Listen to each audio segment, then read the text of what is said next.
ने करनाल को दी करोड़ों की सौगात। अलग अलग योजनाओं का किया शिलान्यास और उद्घाटन। विपक्ष पर भी साधा निशाना, कहा हर काम को गलत कहना विपक्ष का काम। ताऊ देवीलाल की जयंती पर रोहतक में सम्मान दिवस का आयोजन। कार्यक्रम में इनेलो के बड़े नेता रहे मौजूद। रैली निकालकर किया शक्ति प्रदर्शन।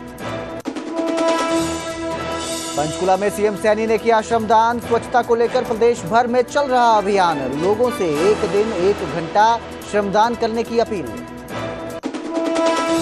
बहादुरगढ़ में जूता फैक्ट्री में भीषण लगी आग। लाखों का सामान जलकर खाक। फैक्ट्री में इस्तेमाल होने वाले केमिकल ने बढ़ाई फायर ब्रिगेड की मुश्किलें। आग बुझाने की कोशिशें जारी। मुख्यमंत्री नायब सैनी ने पानीपत में बीजेपी कार्यालय का किया उद्घाटन। केंद्रीय मंत्री मनोहर लाल खट्टर और प्रदेश अध्यक्ष मोहनलाल बड़ोली भी रहे मौजूद। अचानक डिनर के लिए गुरुग्राम पहुंचे राहुल गांधी। दोस्तों के साथ एयरपोर्ट से सीधा गैलेरिया मार्केट पहुंचे राहुल। कांग्रेस कार्यकर्ताओं को नहीं लगी भनक। वेस्ट इंडीज खिलाफ टेस्ट सीरीज के लिए शुभमन गिल के हाथ टीम इंडिया की कमान। रविंद्र जडेजा बने वाइस कप्तान। 2 अक्टूबर को अहमदाबाद में खेला जाएगा पहला मैच।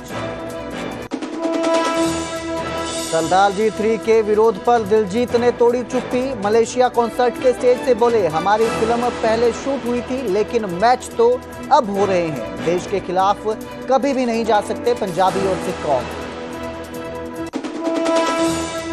के प्रायोजक पतंजलि गाय का घी, मां का भरोसा, प्यार से परोसा।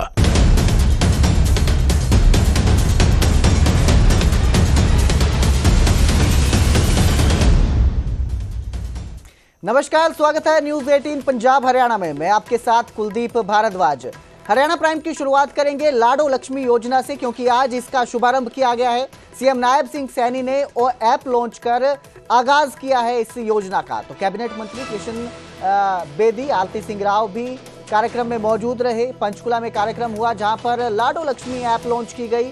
मंच पर 5 महिलाओं को बुलाकर उनसे ऐप डाउनलोड करवाई गई और उसके बाद ऐप डाउनलोड करवाकर इस योजना की शुरुआत की। पहले चरण में 1 लाख से कम आय वाली महिलाएं शामिल हैं। प्रदेश के लगभग 21 लाख महिलाओं को इस योजना से लाभ होगा। तो आज से औपचारिक तौर पर, आधिकारिक तौर पर लाडो लक्ष्मी योजना की शुरुआत हो गई है। अब हर महिला को जिनकी आय 1 लाख रुपए से कम है, प्रदेश की करीब 21 लाख जो महिलाएं हैं, उनको इस योजना से फायदा होगा। हर महीने 2100 रुपए उनके खाते में आएंगे। इसके लिए उन्हें लाडो लक्ष्मी ऐप पे रजिस्टर करना होगा, जिसके बाद वेरिफिकेशन होगा।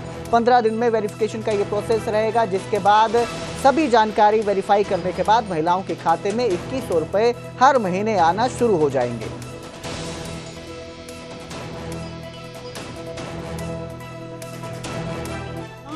हम दीनदयाल लाडो लक्ष्मी योजना का आज हमने ऐप का शुभारंभ किया है। मैं इसके लिए आज उनकी जयंती पर हम दीनदयाल लाडो लक्ष्मी योजना का ये शुभारंभ कर रहे हैं।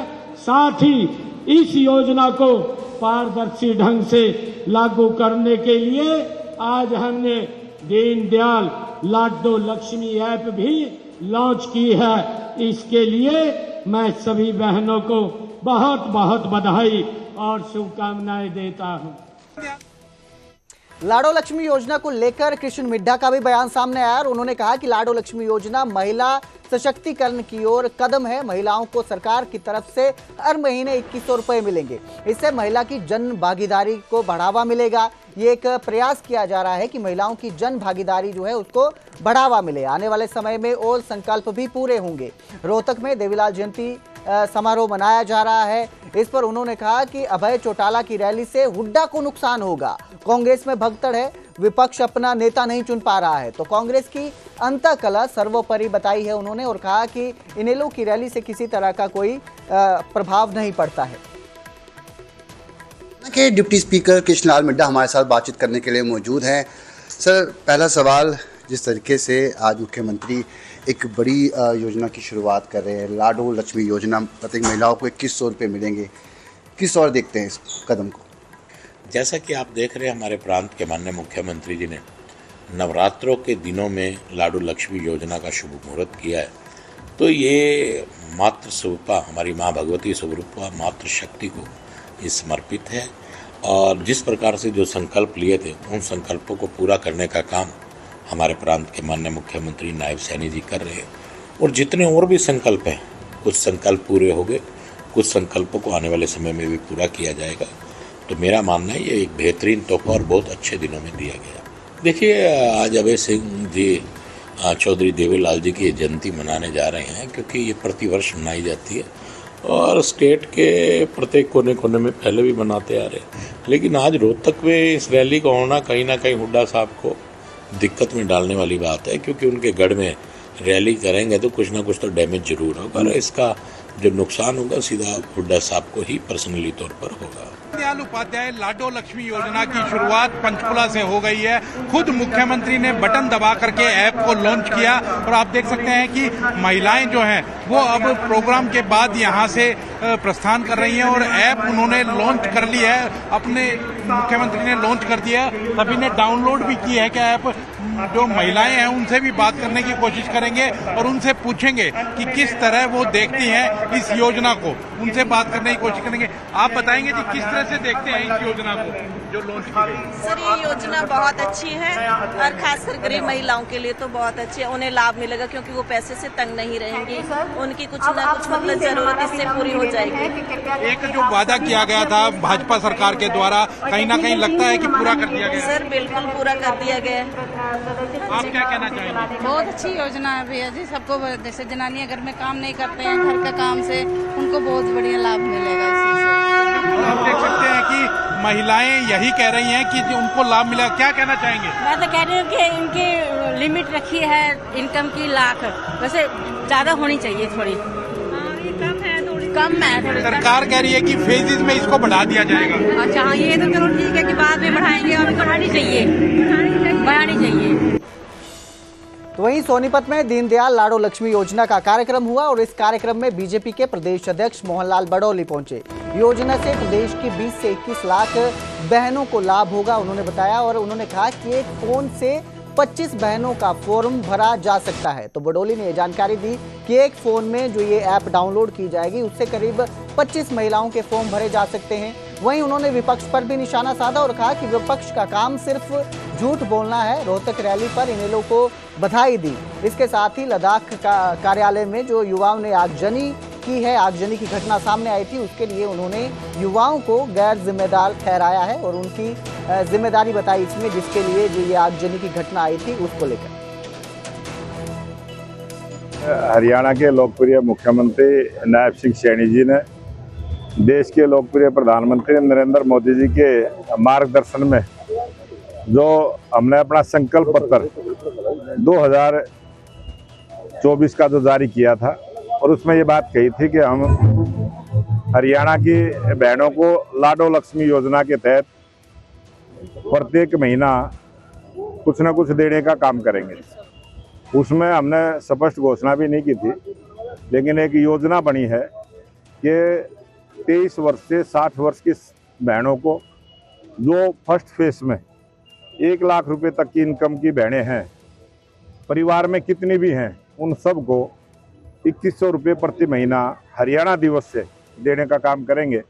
राहुल गांधी तो मजाक का पात्र है। इस देश में अगर कार्टून भी बनते हैं तो राहुल गांधी के नाम से बनाते हैं लोग, मजाक का वो पात्र हैं। आज देश की जनता ने जो कांग्रेस को नकारा है, जो आज कांग्रेस की बुरी दशा हुई है, वो ऐसे विफल नेता हैं, ऐसे राहुल गांधी जी का जो नेतृत्व है उसके कारण से आज कांग्रेस कमजोर हुई। तो वही केंद्रीय मंत्री मनोहर लाल ने करनाल को करोड़ों की सौगात दी है और अलग अलग योजनाओं का शिलान्यास और उद्घाटन किया है। मनोहर लाल ने इस दौरान कांग्रेस पर भी निशाना साधा और कहा कि विपक्ष का काम हर बात को गलत कहना है। अभी तक विपक्ष जो है वो अपना नेता प्रतिपक्ष नहीं चुन पाया है। मनोहर लाल ने इनेलो की रैली पर भी बयान दिया और कहा कि रैली करने से कोई फायदा नहीं होगा, बिना प्रभावित किए रैलियों का कोई असर नहीं है। इसके साथ ही भारतीय टीम की एशिया कप में जीत पर भारतीय टीम को बधाई दी और कहा कि इससे लोगों का उत्साहवर्धन हुआ है। पाकिस्तान एक बार फिर से फेल हुआ है। तो केंद्रीय मंत्री मनोहर लाल आज करनाल पहुंचे थे, जहां पर उन्होंने करनाल को करोड़ों की सौगात दी और कई योजनाओं और परियोजनाओं का शिलान्यास और उद्घाटन किया। में आज केंद्रीय मंत्री मनोहर लाल पहुंचे हैं और उन्होंने तमाम लोगों के लिए बड़ी बड़ी सौगात दी है। ये करोड़ों रुपए की सौगात है। आपको बता दें कि करनाल का जो जिला नागरिक अस्पताल है उसके भवन का नवीनीकरण हुआ है, उसका उद्घाटन उनकी तरफ से किया गया है। साथ ही साथ सामुदायिक स्वास्थ्य केंद्र निगदू का भी उद्घाटन किया गया है। उप स्वास्थ्य केंद्र बाल रांगड़ान के भवन का भी उद्घाटन किया गया है। ये तमाम उद्घाटन की परियोजनाएं थी। वहीं कई परियोजनाएं शिलान्यास से जुड़ी हुई थी, चाहे वो कैमला गांव में उप स्वास्थ्य केंद्र हो या गोली गांव में उप स्वास्थ्य केंद्र हो या फिर रावर गांव में उप स्वास्थ्य केंद्र हो, बलहेड़ा में हो या बीजना के अंदर हो या बला गांव के अंदर हो। ये जो तमाम योजनाएं हैं वो करोड़ों रुपए की सौगात है जो केंद्रीय मंत्री मनोहर लाल और करनाल के सांसद की तरफ से दी गई हैं और इसका सीधा फायदा आम व्यक्ति को होगा, क्योंकि कई गांवों के अंदर SHC सेंटर नहीं है और उन्हें इलाज के लिए दूर दराज के इलाकों में जाना पड़ता है, जहां पर इलाज में भी देरी होती है, यानी कि समय लगता है और पहुंचने में जब कई बार समय लगता है तो मरीज परेशान और बीमार हो जाता है। इसलिए उप स्वास्थ्य केंद्रों की शुरुआत की गई है और करोड़ों रुपए की ये सौगात है। उम्मीद है कि जल्द ही ये बनकर तैयार हो जाएंगे और यहाँ पर तमाम लोग अपने इलाज के लिए पहुँच सकेंगे।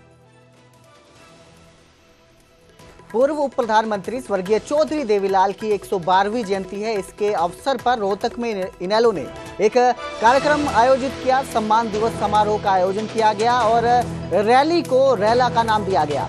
कार्यक्रम में इनेलो के बड़े नेता मौजूद रहे। वहीं पंजाब से अकाली दल के नेता सुखबीर सिंह बादल भी इस कार्यक्रम में शामिल हुए। रैली निकालकर इनेलो ने शक्ति प्रदर्शन भी किया। तो ये कार्यक्रम रखा गया था स्वर्गीय चौधरी देवीलाल की जयंती पर। इनेलो ने रोहतक में सम्मान दिवस का आयोजन किया था। इस दौरान उन्होंने शक्ति प्रदर्शन करते हुए रैली निकाली। इस कार्यक्रम में पंजाब के अकाली दल के नेता सुखबीर सिंह बादल भी मौजूद रहे।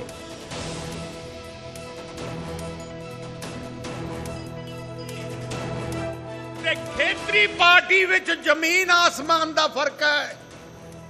नेशनल पार्टी किते सूबे दी स्टेट दी गल नहीं करूगी, ਉਹ ਸਟੇਟ ਦੀ ਗੱਲ ਕਰੂਗੀ ਜਿੱਥੇ ਜ਼ਿਆਦੇ ਮੈਂਬਰ ਪਾਰਲੀਮੈਂਟ ਆਉਂਦੇ ਐ।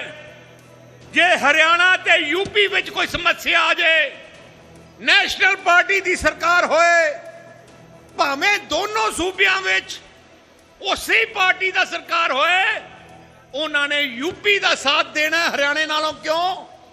ਕਿਉਂਕਿ ਉੱਥੇ 80 ਮੈਂਬਰ ਪਾਰਲੀਮੈਂਟ ਬਣਦੇ ਆ, ਤੁਹਾਡੇ ਤਾਂ ਇਕੱਲੇ 10 ਹੈ। ਨੈਸ਼ਨਲ ਪਾਰਟੀਆਂ ਤਾਂ ਦੇਖਦੀਆਂ ਕਿ ਵੱਡੇ ਉਦਯੋਗਪਤੀਆਂ ਨੂੰ ਕੀ ਆਪਾਂ ਦੇ ਸਕਦੇ ਆ। ਇਸ ਕਰਕੇ ਤੁਸੀਂ ਦੇਖ ਲਓ ਕਿੰਨਾ ਵੱਡਾ ਵਿਤਕਰਾ ਹੈ। ਵੱਡੇ ਵੱਡੇ ਉਦਯੋਗਪਤੀਆਂ ਦਾ ਕਰੋੜਾਂ ਲੱਖਾਂ ਕਰੋੜ ਕਰਜ਼ਾ ਮਾਫ ਹੋ ਸਕਦਾ ਹੈ, ਪਰ ਗਰੀਬ ਦਾ ਕਰਜ਼ਾ ਮਾਫ ਨਹੀਂ ਕਰਦੇ, ਕਿਸਾਨ ਦਾ ਕਰਜ਼ਾ ਮਾਫ ਨਹੀਂ ਕਰਦੇ, ਕਿਉਂਕਿ ਤੁਹਾਡੀ ਕੋਈ ਪਾਰਟੀ ਤਾਕਤ ਵਿੱਚ ਨਹੀਂ ਹੈ। ਤੁਸੀਂ ਹਰਿਆਣੇ 'ਚ ਵੀ ਦੇਖ ਲਓ, ਤੁਹਾਡੇ ਕੋਲੇ ਕੱਲੀ ਇੱਕ ਖੇਤਰੀ ਪਾਰਟੀ ਹੈ, इंडियन नेशनल लोक दल। ਜਦੋਂ इंडियन नेशनल लोक दल की सरकार आई, हरियाणे के लोगों की सरकार आई, चौधरी देवीलाल जी ना मैनू बहुत मौका मिले उन्हां नाल रह के। उन्हां नाल हरियाणे च मैं आप जांदा सी, मैनू तो बच्चे वांगू समझदे सी। वो थोड़े विच रहिंदे सी, गरीबां विच रहिंदे सी, पिंडां विच रहिंदे सी, उन्हां नू थोड़ी तकलीफां दा पता सी। ਤੁਸੀਂ कहना कोई ਹੁੰਦੇ ਮੁੱਖ ਮੰਤਰੀ ਨੂੰ ਜਾਂ ਕਾਂਗਰਸ ਦੇ ਮੁੱਖ ਮੰਤਰੀ ਨੂੰ ਤੁਹਾਡੇ ਬਾਰੇ ਪਤਾ ਹੈ? ਖੇਤਰੀ ਪਾਰਟੀ ਨੂੰ ਵਾਪਸ ਲੈ ਕੇ ਆਓ ਜੇ ਤੁਸੀਂ ਬਚਣਾ। ਜੇ ਤੁਸੀਂ ਪਿੰਡਾਂ ਦੀ ਤਰੱਕੀ ਚਾਹੁੰਦੇ ਹੋ, ਗਰੀਬ ਦੀ ਤਰੱਕੀ ਚਾਹੁੰਦੇ ਹੋ, ਕਿਸਾਨ ਦੀ ਤਰੱਕੀ ਚਾਹੁੰਦੇ ਹੋ, ਤੇ ਤੁਹਾਡੇ ਕੋਲੇ ਕੋਈ ਚਾਰਾ ਨਹੀਂ, ਇੱਕੋ ਇੱਕ ਚਾਰਾ ਹੈ। ਜੇ ਬਚਣਾ ਹਰਿਆਣੇ ਨੇ, ਇੰਡੀਅਨ ਨੈਸ਼ਨਲ ਲੋਕ ਦਲ ਨੂੰ ਅੱਗੇ ਲੈ ਕੇ ਆਓ, ਤਾਂ ਬਚੋਗੇ ਤੁਸੀਂ। आगे बढ़ेंगे, अब बात करेंगे बहादुरगढ़ की, जहां जूता फैक्ट्री में भीषण आग लगी। सुबह की शिफ्ट शुरू होते ही ये आग लग गई और इस समय वर्कर भी फैक्ट्री में मौजूद थे। समय रहते वर्कर फैक्ट्री से बाहर निकलने में सफल रहे। इस दौरान इस आगजनी में लाखों का तैयार और कच्चा माल जलकर खाक हो गया। धुआं और केमिकल से आग बुझाने में भी दिक्कतें आ रही हैं। रोहतक सोनीपत से फायर ब्रिगेड की टीम बुलाई गई है, फायर ब्रिगेड की गाड़ियां बुलाई गई हैं। फायर अधिकारियों का कहना है कि वो जल्द ही इस आग पर काबू पा लेंगे। लेकिन इस आग जो है भड़क चुकी है। जूता फैक्ट्री में जो केमिकल इस्तेमाल होता है उसकी वजह से आग को बुझाने में दिक्कतें आ रही है और फायर ब्रिगेड की जो टीम है वो लगातार इस आग को बुझाने में जुटी हुई है। हमारे पास सुबह मैसेज आया था स्टाफ की तरफ से और 112 से कि भाई ये इसमें MI पार्टी में 767 प्लॉट नंबर में आग लगी हुई है। तो हमने तुरंत तीनों स्टेशनों से गाड़ियां निकाल दी और ज्यादा आग को देखते हुए दूसरे डिस्ट्रिक्टों से भी गाड़ियां मंगा ली है, जैसे रोहतक है, सोनीपत है और अपना झज्जर से भी मंगवाई है, हमने एम्स में आ रही है गाड़ी है, वहां से भी मंगवा ली है। फैक्ट्री के ग्राउंड फ्लोर पे आग थी और बेसमेंट में आग थी, बाकी बुझने के बाद ही पता लगेगा। अभी तो आग यमुनानगर के साढौरा मंडी में अटल किसान कैंटीन शुरू की गई है, जहां पर जरूरतमंद किसानों और मजदूरों को 10 रुपए में भरपेट भोजन मिलेगा। ये थाली मिल रही है 10 रुपए में, जिसमें 4 रोटियां, 2 सब्जी और चावल होगी। रोजाना 450 से 500 लोग यहां पर खाना खा रहे हैं। मजदूरों का कहना है कि 10 रुपए में इतना अच्छा खाना नहीं मिलता है। वहीं महिला कर्मचारियों का कहना है कि खाना खिलाना समाज सेवा है। कैंटीन में साफ सफाई और गुणवत्ता का भी ध्यान रखा जा रहा है। तो साढौरा मंडी में अटल किसान कैंटीन की शुरुआत की है, जहां पर 10 रुपए में किसानों और मजदूरों को थाली परोसी जा रही है। हाँ जी, 10 रुपए में दाल भी बढ़िया, सब्जी बढ़िया, 2 सब्जी दे रहे जी, रोटी दे रहे, चावल दे रहे जी, बहुत ठीक है 10 रुपए में। हम मजदूरी है जी, पल्लेदारी करा मंडी का। तो खाने का स्वाद है जी? हाँ जी, बिल्कुल टेस्ट है जी। ठीक है जी। क्या क्या मिला खाने में? दाल है, कड़ी है, चावल है, 4 रोटियां है। स्वाद कैसा है? ठीक है, बढ़िया है। क्या कहना चाहोगे इस खाने के बारे में? ठीक है, अच्छा है खाना। श्रद्धालुओं के लिए भारतीय रेलवे ने एक नई पहल की है। भारत गौरव ट्रेन से धार्मिक यात्रा की अब शुरुआत होगी। 9 दिन में 4 ज्योतिर्लिंग और स्टैच्यू ऑफ यूनिटी का भ्रमण करवाया जाएगा। इसमें उज्जैन, ओंकारेश्वर, नागेश्वर, सोमनाथ ज्योतिर्लिंग के दर्शन करवाए जाएंगे। यात्रियों को तीनों समय का भोजन भी दिया जाएगा। यात्रा के दौरान मेडिकल और सुरक्षा के भी पुख्ता इंतजाम किए जाएंगे। 25 अक्टूबर से अंबाला कैंट से इस ट्रेन की बोर्डिंग होगी। तो यात्रियों के लिए, श्रद्धालुओं के लिए ये एक पहल है रेलवे की तरफ से, जिसमें अब श्रद्धालु इसमें जा पाएंगे। 4 ज्योतिर्लिंगों की और एक स्टैच्यू ऑफ यूनिटी का इसमें भ्रमण करवाया जाएगा। इंडियन रेलवे और IRCTC ने मिलके एक भारत गौरव ट्रेन की घोषणा की है, जो 25 अक्टूबर को अमृतसर स्टेशन से शुरू होगी। ये ट्रेन वाया जालंधर, लुधियाना, चंडीगढ़, अंबाला, कुरुक्षेत्र, करनाल, पानीपत, सोनीपत और रेवाड़ी होते हुए जो ये बोर्डिंग स्टेशन है, ये जाएगी 4 ज्योतिर्लिंग दर्शन यात्रा के लिए। इसका पहला स्टॉपेज रहेगा उज्जैन में महाकालेश्वर मंदिर, महाकालेश्वर ज्योतिर्लिंग के दर्शन होंगे। उज्जैन के बाद इसे इंदौर लेके जाया जाएगा, जहाँ पे ओमकारेश्वर ज्योतिर्लिंग के दर्शन होंगे। इंदौर के बाद इसको द्वारका लेके जाएंगे, जहाँ पे नागेश्वर ज्योतिर्लिंग के दर्शन होंगे। और उसके बाद सोमनाथ ज्योतिर्लिंग के दर्शन करते हुए ये ट्रेन वाया एकता नगर, जहाँ पे हम स्टैचू ऑफ यूनिटी भी कवर कराएंगे, ये वापस इसी रूट से 8 रात 9 दिन के बाद अपनी यात्रा को गंतव्य स्टेशन पे खत्म करेगी।